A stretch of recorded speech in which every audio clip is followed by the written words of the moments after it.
I think it's going to be fundamentally what takes us forward. I don't think this is a project where we're doing some nice academic work to find out something that's new that isn't of use. I think everything we're doing is to give the foundations for the future.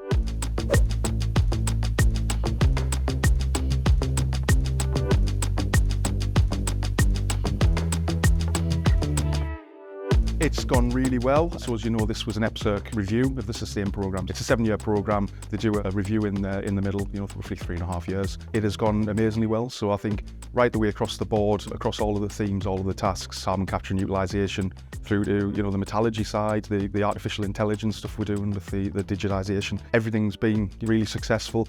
We've had some major publications. It's not just stopped at the academic side, so we've actually got stuff that's moving on towards commercialisation, towards being used in the plants. We've influenced the roadmaps for UK steel, for the future. And I think if you sum it all up, I think so far SUSTAIN's been amazingly successful.